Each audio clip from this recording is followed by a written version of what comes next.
안녕하세요. 오늘도 사연 살롱을 찾아주셔서 감사합니다. 결혼 4년차 기혼 여성이에요. 저는 27살, 남편은 31살로 저희는 궁합도 안 본다는 4살 차이로 결혼을 했어요. 그래서인지 처음 남편을 소개로 만났을 때부터 지금까지 저희는 아주 잘 지내고 있답니다. 그런데요, 이렇게 사이가 좋은데도 저에겐 걱정거리가 하나 있었어요. 바로 시댁 때문이었는데요. 저는 얼굴도 뵙지 못했지만 시어머니와 시누이는 시아버지가 돌아가시고부터 아들이자 장남이고 오빠인 남편에게 심리적으로 또 경제적으로 의지를 심하게 하셨어요. 다행히 남편이 단호박처럼 자기 집에 되는 것은 되고 불가능한 것은 안 된다고 얘기를 하고 있어 결혼하고 큰 문제는 없었지만 그게 결혼이 1년이 넘어가니 슬슬 저에게도 영향을 끼쳐와서 얼마 전 큰 일이 있었어요. 저희는 다른 부부가 많이 그렇듯 맞벌이를 하고 있어요. 그래서 자연스럽게 각자의 수입은 각자가 관리하고 생활비와 각종 세금은 절반씩, 그리고 양가에 해드려야 하는 기념일 및 용돈 같은 건 각자가 알아서 하자고 결혼 전부터 합의했어요. 남편은 지금까지도 이름만 들어도 아는 대기업에 다니고 있어요. 저는 직원 2명을 데리고 그 동네에서는 제법 큰 약국을 운영하고 있고요. 시댁은 잠깐 언급했듯 시아버지가 돌아가신 후로 수입이 없으셔서 남편이 결혼하고 매달 150만 원씩 보내드렸고 10년 된 30평대 빌라에서 시누이와 살았어요. 그에 반면 저는 친정아버지가 사업을 하시고 부동산 자산이 꽤 있으셔서 시댁에 비해 경제적으로는 여유가 좀 있는 편이신데 제가 현재 운영하는 약국도 친정아빠가 건물 1층에 자리를 내어주셔서 감사하게도 지금 시세에 말도 안 되는 월세를 내며 하고 있죠. 그뿐만이 아니라 저희가 결혼하고 첫 신혼살림을 차린 집도 친정아빠가 미리 사놓으신 서울 강남의 아파트였는데요. 저 못지않게 남편을 좋게 본 아빠가 저희가 결혼하겠다고 인사를 갔더니 신혼집은 내가 마련해뒀으니 자네는 부담 갖지 말고 혜령이랑 의논해서 같이 신혼살림 장만해. 대신 가전제품이랑 가구는 이왕이면 돈 더 주더라도 좋은 걸로 사고 첫살림이 좋아야 잘 사는 거야 라며 말씀하셔서 저도 남편도 깜짝 놀랐었어요. 저희 아빠는 남편이 아버지를 여의고 실질적인 집안의 가정으로 살아왔다는 것을 대견해하면서도 측은하게 여기셨죠. 아마 당신도 그런 과거가 있었기에 남편에게 장인어른 이전에 아버지의 자리를 채워주고 싶으셨던 것 같아요. 저는 달리 형제가 없어서 저희 집엔 남편이 사위이자 아들인 셈이었어요.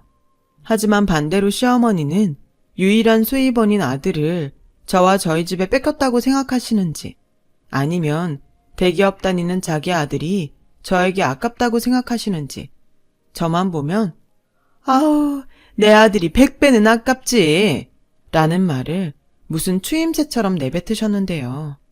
당연히 들을 때마다 기분은 나쁜데 남편이 알아서 그런 말 하지 마. 내가 회사 빼면 뭐 하나 내세울 게 있어? 다른 사람들이 들으면 욕해. 라고 시어머니 입을 막아버리니 달리 그것 때문에 화를 낸 적은 없었어요. 하지만 저와 시어머니의 관계가 이렇다 보니 언제나 시한폭탄을 끌어안고 사는 기분이었습니다. 남편의 여동생인 시누이는 아무리 예쁘게 봐주려고 해도 밉상짓을 일삼았어요. 그러던 중 한 번은 친정 엄마랑 백화점에 갔다가 엄마가 예쁘다며 명품 프라다 가방을 사주셨어요.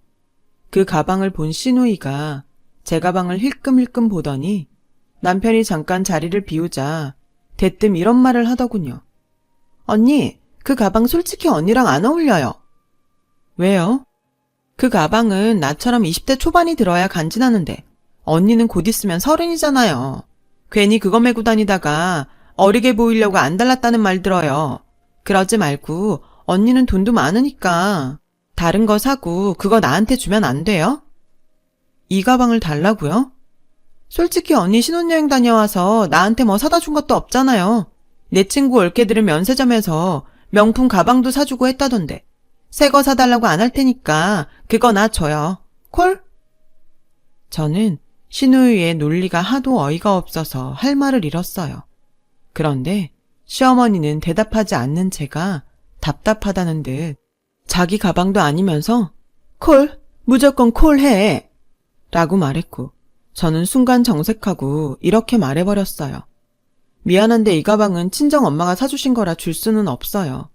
저희 엄마 눈엔 제가 그렇게 어려 보였나 보죠. 그리고 신혼여행 갔다 오면서 아가씨한테 내가 면세점에서 선글라스 사다 줬는데 사다 준 게 없다고 하니까 기분이 좀 그렇네요. 가방은 아니었지만 그래도 낫단 애는 생각하고 고른 건데 얘, 넌 돈도 많은 애가 말을 어쩜 그렇게 야박하게 하니? 줄 수 없으면 하나 사준다고 하면 좀 좋니? 시어머니와 시누이는 저희 친정이 잘 살고 제가 월세도 거의 내지 않으면서 약국을 운영한다는 사실을 알고 제가 돈을 아주 많이 버는 걸로 알고 있더라고요. 당연히 그 돈을 자기를 위해 쓸 수 있다고 생각하는 모양이었어요. 사실 따지고 보면 집 명의도 친정 아빠 앞이고 약국도 지금은 아빠 덕에 지출을 줄이고 있는 입장이라 제가 마음에 빚이 있거든요. 그래서 언제까지고 친정의 도움을 받을 수 없기에 제 나름 돈을 모으며 준비를 하고 있는데 그 사실을 알 리 없는 시어머니와 시누이는 저를 무슨 구두쇠 보듯 했어요. 무슨 일이야? 나 없을 때 무슨 말 했어? 자기야, 그게...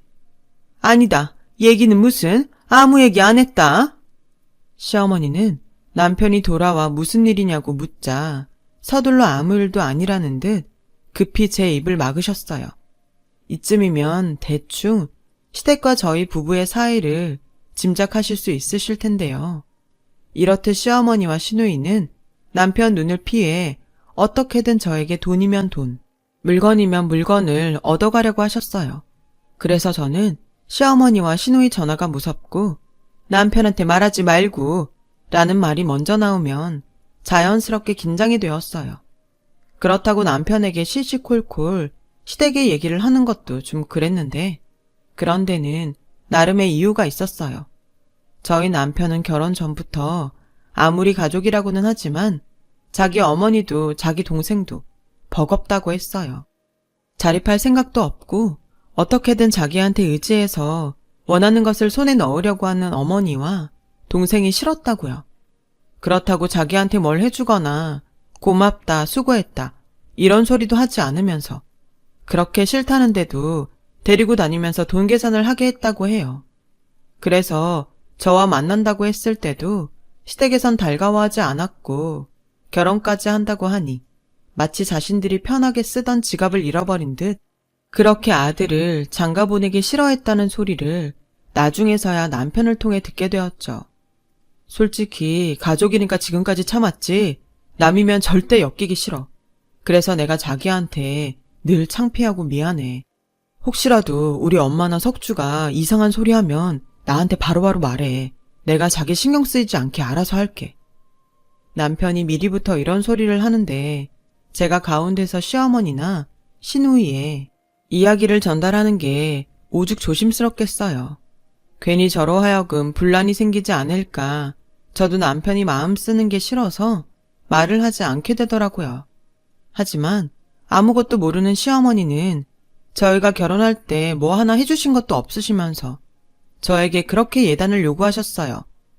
예, 이거 네가 뭘 사면 좋을지 모를 것 같아서 내가 적어봤다.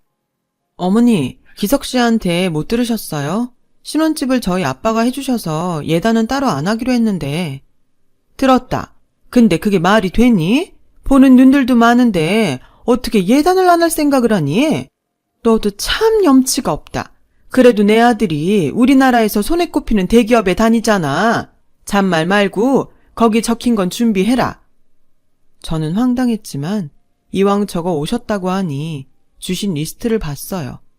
그런데요, 리스트를 보니 정말 기가 막히는 거 있죠. 당신 쓰실 살림살이와 시누이 명품 가방, 명품 옷까지 적혀 있는데 이게 왜 예단 리스트인지 모르겠더라고요. 그래서 저는 대충 대답을 얼버무리고 그 리스트를 고스란히 남편에게 줬어요. 아무래도 그건 남편이 해결해야 할 부분 같았거든요. 그리고 남편이 그 리스트를 보자마자 어이가 없다면서 득달같이 시어머니에게 전화해서 말도 안 되는 이런 거 내밀지 말라고 큰 소리를 쳤고, 그 일을 시작으로 시어머니는 저를 남편 뒤에 숨어 자기를 골탕 먹이는 괘씸한 며느리라고 생각하셨어요.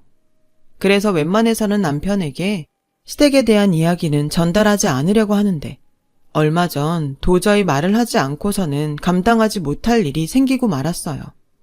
그날은 연락도 없이 무작정 시어머니와 시누이가 제가 있는 약국에 무슨 빚받으러 온 빚쟁이들처럼 들이닥친 날이었고, 여지없이 남편한테는 말하지 말고 따로 이야기를 하자고 하시는데 느낌이 다른 날과 다르게 더 싸하더라고요. 예, 석주가 요즘 연애를 하는데 어쩌면 결혼 얘기도 나올지 모른다고 하더라.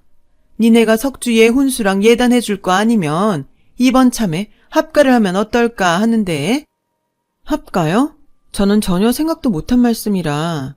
언니, 오빠는 장남이에요. 어떻게 생각을 안 했어요. 지금은 몰라도 저 시집가면 엄마는 혼자 계실 텐데. 그럼 장남인 오빠네가 엄마 모셔야 하는 거 당연하지 않아요? 진짜 어이없다. 아무래도 이건 저 혼자 결정할 일이 아닌 것 같아요. 게다가 그 집 저희 아빠가 해주신 건데 친정에도 얘기를 해야 할 것 같고요. 예, 듣자 하니까 너 그 집 니네 아빠가 해줬다고 아주 유세를 떠는구나. 잘난 내 아들 데려갔으면 그 정도는 해야지. 뭐? 친정에 얘기를 해? 그래서 그 잘난 니네 아빠가 안 된다고 하면 나보고 길에 나 앉으라는 거야 뭐야. 그리고 너 내 아들 믿고 까부나 본데 걔가 내 아들이지 니네 집 아들이니? 걔 속마음은 내가 더 잘 알아. 기석이 걔 지금 우리한테 엄청 미안해. 네가 합가하기로 했다고 말하면 오히려 좋아할 거다. 저는 시어머니의 궤변에 황당의 말이 나오지 않았어요. 그래서 웬만해서는 남편한테 시댁에 대해서는 나쁜 소리 하지 않으려고 했지만 이번 일은 그럴 수가 없어서 남편에게 낮에 있었던 이야기를 모두 했고, 혹시라도 남편도 합가를 원하면 고려해보겠다고 했는데 남편은 저보다 펄쩍 뛰며 단단히 화가 나서 저에게 시댁으로 가서 단판을 짓자고 했어요. 그렇게 시댁에 간 저희 부부는 마치 미리 예상이라도 한 듯 놀라지도 않은 시어머니와 시누이를 보며 이야기를 시작했는데요. 석주 너 결혼하는 거 맞아? 네 나이가 몇인데 벌써 결혼 얘기를 해. 너 졸업하고 직장 다닌 지 1년도 안 됐잖아. 그래서 오빠는 지금 내가 거짓말한다는 거야? 나 연애하는 거 맞고 그 사람이 먼저 결혼하자고 했어. 그럼 그 남자도 지금 당장 오라고 해. 그래야 확실하게 앞으로 어떻게 할지 이야기를 하지. 오빠는 동생 망신시키라고 작정을 했니? 쪽팔리게 어디로라고 해. 그리고 지금 올케 언니 말만 듣고 오빠 이미 화났잖아. 근데 무슨 얘기를 하재? 그래, 아무리 급해도 그렇지. 내가 말한 지 얼마나 됐다고 지 남편 앞장 세워서 시댁에 들이닥치니? 너도 참 생각이 없다. 돈만 많으면 뭐해? 사람이 별론데. 엄마, 이 사람한테 막말하지 마. 그리고 처음부터 그런 일을 나 없이 말한다는 게 말이 돼? 그것도 장인어른이 사주신 우리 집에? 누가 사줬건 내 아들이 살고 있는 내 아들 집이잖아. 엄마가 아들 집에도 못 들어가니? 막말로 내가 석주 얘 결혼시킬 돈이 있어? 집이라도 팔아야 혼수든 예단이든 해줄 거 아니야. 그렇게 합가하기 싫으면 너희가 혼수랑 예단 다 해줘. 어디 가서 꿀리지 않게 책임지고 해주라고. 엄마, 그 남자가 결혼하겠다고 인사는 왔어? 그 남자 얼굴은 봤냐고. 봤어, 사진으로. 허우대 멀쩡하더라. 얘 말로는 돈도 있는 집이래. 시집만 가면 걱정 없겠더라고. 저는 옆에서 대화를 듣는데 이런 말 미안하지만 한심하게 보였어요. 얘기를 더 들어보니 시누이가 남자를 만나는 건 맞지만 그 남자가 그냥 한 말에 시누이는 진짜로 믿는 것처럼 보이더라고요. 시누이는 이제 취업한 지 얼마 되지 않아서 월급이 적은데 돈도 쥐꼬리만큼 주면서 시키는 게 많다고, 또 집이랑 직장이 거리가 멀어서 힘들어 죽겠다고 항상 불만이 많았고, 이참에 시집을 가게 되면 일도 하지 않고 편하게 살 수 있을 거란 기대를 하는 것 같았어요. 제가 이 정도인데 남편은 오죽하겠어요. 남편은 더 이상 대화가 의미 없다고 생각했는지 자기가 먼저 쐐기를 박듯 이렇게 말했어요. 나 지금까지 엄마랑 석주 때문에 힘들게 살았어. 이 사람 있는 데서 말하는 거 창피하긴 한데 그래도 지금은 말해야 할 것 같아. 엄마, 나 결혼한다고 하니까 앞으로 생활비는 어떡하냐고. 나한테 다달이 생활비 주지 않을 거면 결혼할 생각도 하지 말라고 했지. 그래서 내가 지금 150씩 드리고 있는 거잖아. 솔직히 내가 그 돈이 안 아깝겠어? 그래도 그 돈 드리면 나 이 사람 건드리지 않을 거라고 생각했는데 아니잖아. 나 솔직히 작정하면 당장 다음 달부터 안 드릴 수도 있어. 근데 왜 내가 여지껏 참았는지 알아? 돌아가신 아버지 때문이야. 엄마는 늘 나한테 뭐라도 뜯어가려고 하지만 아버지는 항상 엄마 몰래 뭐든 챙겨주시라고 했어. 나중에 나도 가장이 되면 갖고 싶은 것도 참고 때론 희생도 하게 될 수도 있다고. 당신이 계시는 동안은 장남이라고 부담 갖지 말라고. 근데 그런 아버지가 돌아가시면서 나한테 뭐라고 하셨는지 알아? 엄마랑 석주 부탁한다고, 미안하다고 그러시면서 눈 감으셨어. 내가 그때 아버지 말만 아니었어도 나 진작에 도망갔다고. 야, 150이 돈이냐? 그래, 너 잘했다. 네 아버지가 그렇게 너한테 부탁을 했으면 150이 아니라 1,500도 아깝다고 생각하지 말고 해줘야 하는 거 아니야? 지하에 있는 네 아버지가 원통해야겠다. 석주에 네가 준 돈으로는 택도 없어서 학자금 대출까지 받았어. 꼴랑 150 줘놓고 너 너무 오버하는 거 아니냐? 너가 정 학가가 싫으면 석주 빚 네가 갚아주고 앞으로 생활비 300 정도는 줘야 될 것 같다. 엄마는 아들이 무슨 은행이야? 내가 그 돈 주고 나면 나한테 뭐가 남아. 계속 이런 식으로 나오면 생활비고 뭐고 아무것도 없어. 합가? 지금도 이런데 무슨 꼴을 더 보자고 그런 소리를 해. 나 솔직히 이대로 영 끊으면 더 좋거든? 나도 할 만큼 했어. 석주도 졸업하고 돈 버니까 나 이만하면 아버지랑 한 약속 잘 지킨 것 같아. 이제부터는 딱 끊고 살 테니 그런 줄 알아. 남편은 제가 본 중에 가장 많이 화가 난 얼굴로 제 손을 잡고 시댁을 나왔어요. 어찌나 화가 났는지 이대로 운전대를 잡으면 위험할 것 같아서 제가 운전을 하고 집에 왔는데 신호에 걸려 남편을 힐끔 보니 남편이 손으로 얼굴을 가리고 울고 있더라고요. 사실 뵙지는 못했지만 남편에게 돌아가신 시아버지가 정신적인 지주였어요. 성품도 고드시고 당신도 힘들지만 당신보다 더 힘든 사람 일에는 발벗고 나서시는 분이었다나 봐요. 그런 아버지가 돌아가시면서 남겨진 가족들을 남편에게 부탁했으니 아마도 남편은 시어머니와 시누이를 떠나 그 약속을 지키고 싶었던 것 같았죠. 저는 집에 와서 남편에게 정말로 가족들과 영 끊고 살 거냐고 물었고 그러자 남편은 그럴 수만 있다면 얼마든지 그러고 싶은데 자기 식구들은 절대 자기를 놓아주지 않을 거라서 생각이 많다고 하더라고요. 그래서 그날은 남편에게 말도 걸지 않고 본의 아니게 남편 눈치를 보며 지냈어요. 그리고 다음날 설마 또 약국으로 쳐들어오진 않겠지 하며 불안한 마음으로 출근을 했는데 저녁 시간이 되자 시누이가 혼자 약국으로 저를 찾아왔어요. 언니, 저희 엄마 어제 밤새 끙끙 앓으셨어요. 그래서 저 결혼 안 하려고요. 오빠 말대로 제가 결혼한다고 해서 이런 일이 벌어졌으니 제가 안 하는 게 맞는 것 같아요. 아가씨, 어제 오빠도 많이 힘들어했어요. 지금은 아가씨가 직장 생활이 적응도 덜 됐고 안 하던 걸 하니까 힘들 수도 있는데 조금만 참으면 금방 괜찮아질 거예요. 그리고 사람도 1년은 좋게 만나봐야 해요. 너무 모를 때 결혼하고 살면 후회할 수도 있고요. 지금이 얼마나 좋을 텐데. 에이, 그게 말은 쉽죠. 제가 오빠처럼 대기업에 다니는 것도 아니고 언니처럼 전문직도 아니고 제 월급에서 돈을 모은다는 것 자체가 무리예요. 그게 제 현실이고요. 그래서 하는 소린데 저 언니 약국에서 일하면 안 돼요? 우리는 가족이니까 언니가 월급 좀 신경 써주면 저도 엄마한테 생활비도 좀 드리고 그럼 좋을 것 같은데. 저는 신우이의 말을 듣고 속으로 참 가지가지 한다고 생각했어요. 무슨 일이든 진득하게 하는 법이 없는 신우이를 아무리 가족이라도 채용할 마음이 없었거든요. 게다가 신우이는 말하는 투도 생각도 저랑 맞지 않는데 이걸 매일 봐야 한다고 생각하면 벌써부터 머리가 지끈지끈 해오는 것 같았어요. 그래서 저는 신우이의 제안을 거절했고 대신 남편 모르게 학자금 대출받은 건 제가 상환해 줄 테니 그 돈을 시어머니에게 생활비로 좀 드리면 어떠냐고 말했는데요. 신우이는 제 말을 듣고 길길이 뛰며 불같이 화를 내는 거예요. 나는 기껏 생각해서 결혼도 포기하고 언니한테 부탁했는데 언니 정말 실망이에요. 근데 제가 결혼을 하건 말건 엄마는 벌써 부동산에 집 내놨어요. 그러니까 언니는 저 이사 올 준비나 하세요. 오늘 얘기 잘 되면 집에 가서 엄마 설득하려고 했는데 안 되겠네. 아 빨리 오빠한테 전화해요. 그래 오빠가 또 울며 겨자 먹듯 생활비 300 준다고 하게.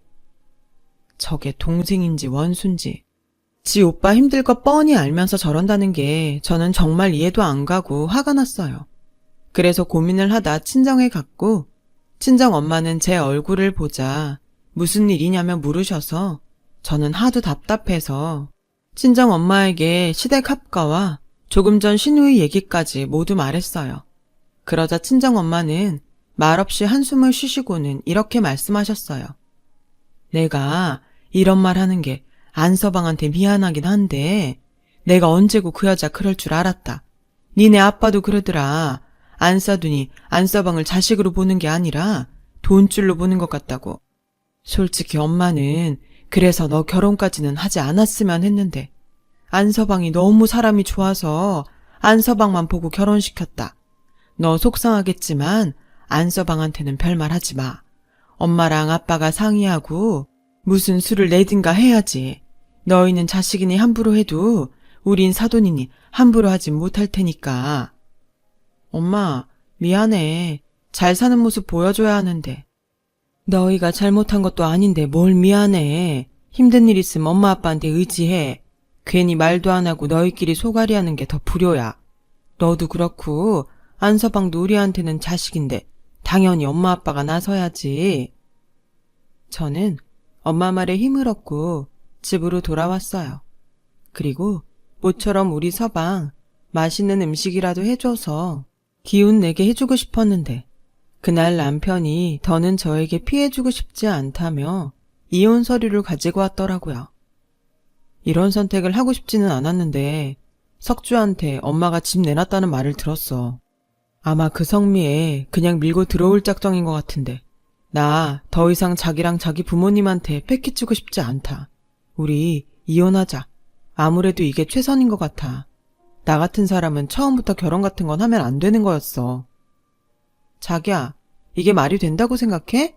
우리 둘이 좋아서 결혼했는데 왜 이혼을 우리 문제가 아닌 다른 이유로 하재? 이건 아니지. 우리 가족이잖아. 패키치는 게 어딨어. 오늘 우리 엄마가 그러더라. 자기도 자식이라고. 오히려 이러는 게 나는 더 서운해. 그날 남편도 저도 얼마나 울었는지 몰라요.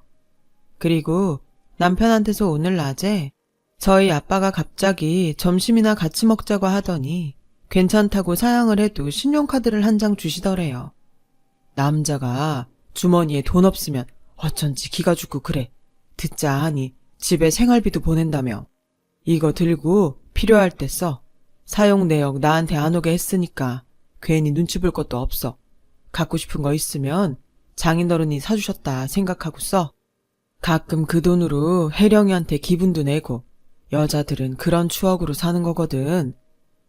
저 괜찮습니다. 마음만 받을게요. 지금도 너무 많이 받고 있어서 죄송해요. 내가 주고 싶어서 주는 건데 뭘 죄송해. 난 아들이 없어서 자네가 있어서 너무 좋아. 이제 목욕탕 가도 자네랑 같이 남탕에 가면 되잖아. 여자들은 씻는데도 오래 걸리고 그거 혼자 기다리면서 심심해 죽겠다고 생각했는데 이젠 자네가 있어서 얼마나 좋은지 아나? 그렇게 저희 아빠를 만나고 그 카드를 도저히 쓸 수가 없어서 고이 지갑 안쪽에 넣어놨었다고요. 그 와중에 저를 만나고 헤어진 신우이가 지 분에 못 이겨 남편에게 시어머니가 집을 내놨고 저에게 합가 준비를 하라고 했다고 말을 했다는 거예요. 석주한테 그 말을 듣고 얼마나 기가 찼는 줄 알아? 피 하나 섞이지 않은 아버님은 날 아들 생긴 것 같다고 뭐든 해주시려고 하는데 정작 내 진짜 가족은 내 등에 빨대를 꽂잖아. 난 전생에 나라를 팔아먹었나 봐. 그 반대인 것 같은데 전생에 무슨 덕을 쌓았길래 나랑 우리 엄마 아빠를 만났어? 기다려봐. 자기한테는 미안한데 아까 나도 하도 답답해서 엄마한테 얘기했거든. 엄마가 아빠랑 상의해서 답을 주겠대. 자기 자존심 상할 것 같아서 말 안 하려고 했는데 이번 한 번은 염치 없어도 우리 집 도움 받자. 그리고 다시는 이런 거 가지고 오지 마. 이혼을 하겠다 싶으면 서류는 내가 들고 올 거니까. 저는 농담처럼 그리고 진심을 다해 남편을 위로했어요. 그리고 며칠 후 시어머니는 당신 집이 팔렸다며 이사 날짜를 저에게 통보하셨고 저는 친정엄마가 시킨 대로 알겠다고 했어요.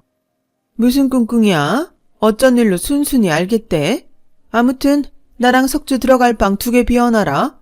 설마 한 방 쓰게 할 생각이면 어림없다. 그리고 내가 쓰던 것들은 다 낡아서 버리고 갈 거니까 네가 알아서 가구도 좀 사고 방도 좀 꾸며라.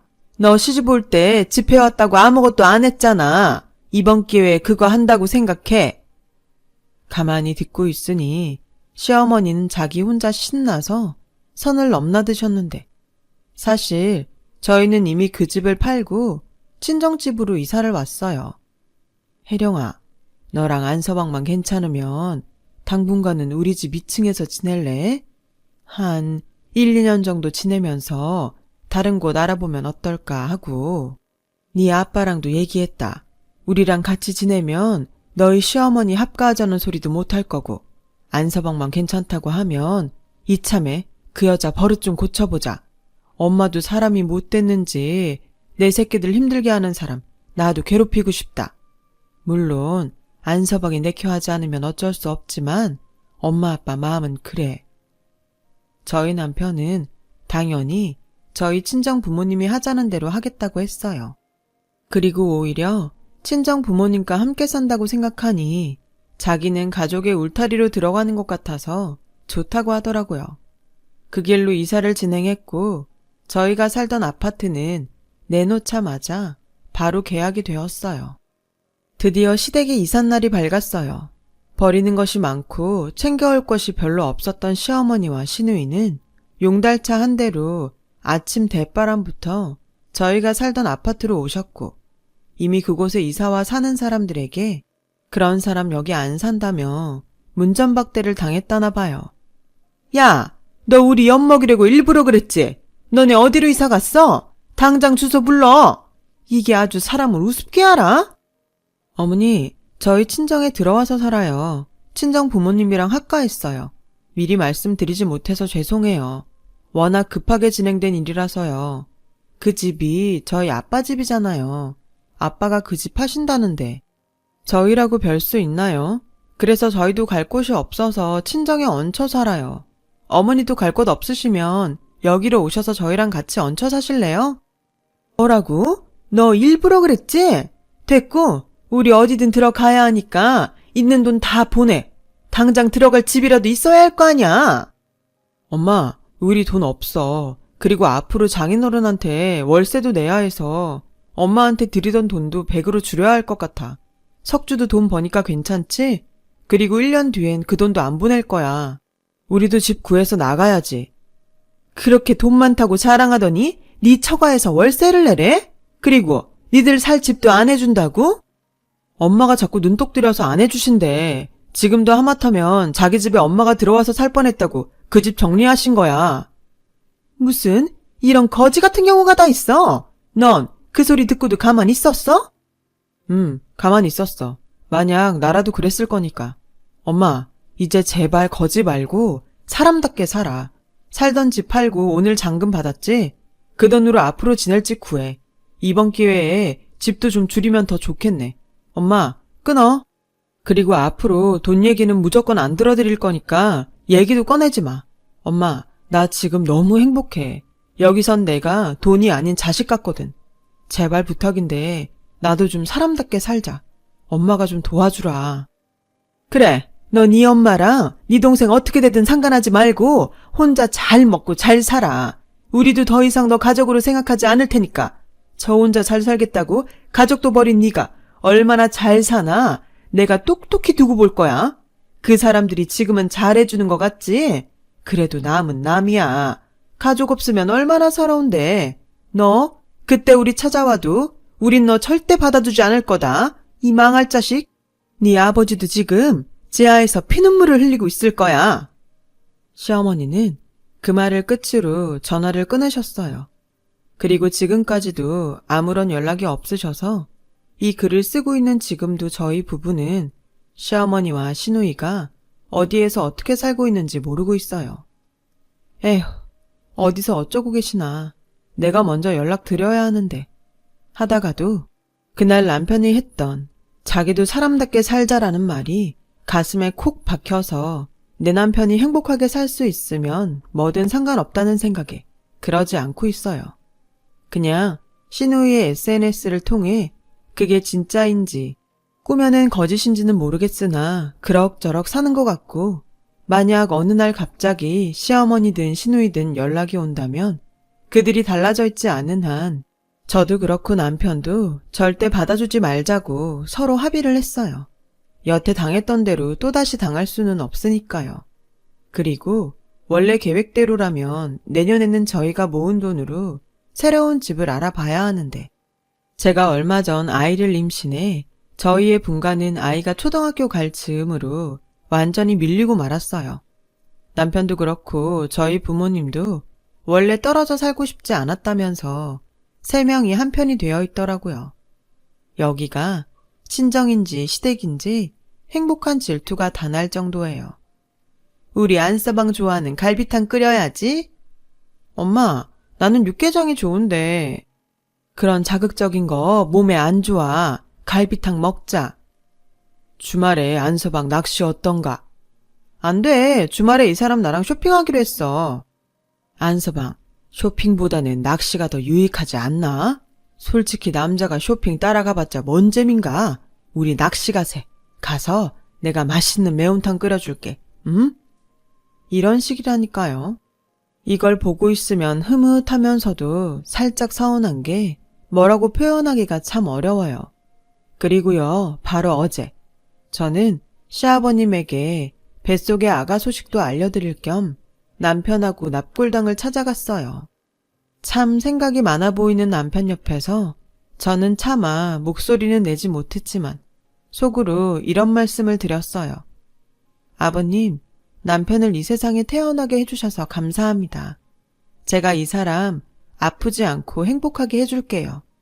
그리고 앞으로 태어날 저희 아가도 착하고 멋진 남편을 닮을 수 있도록 해주시고 무엇보다 앞으로는 시어머님이랑 아가씨와 잘 지낼 수 있도록 아버님이 두 사람 정신 좀 차리게 도와주세요. 그래야 남편도 가족들 보고 살 수 있죠. 그럼 저는 평생 아버님 며느리로 충성하고 살겠습니다. 이 기도가 부디 꼭 하늘에 계신 시아버지에게 닿을 수 있었으면 좋겠어요. 그래서 우리 남편이 지금보다 더 많이 행복할 수 있었으면 저는 더 이상 바랄 것이 없을 것 같아요. 지금까지 저의 사연 들어주셔서 감사합니다. 지금의 이 마음을 잊지 않도록 평생 노력하며 살게요. 여러분들에게도 좋은 일만 가득하길 기도하겠습니다. 여러분, 사연 댓글에 응원과 현명한 조언 부탁드려요. 좋아요와 구독은 저에게 큰 힘이 됩니다. 오늘도 좋은 일 가득하세요.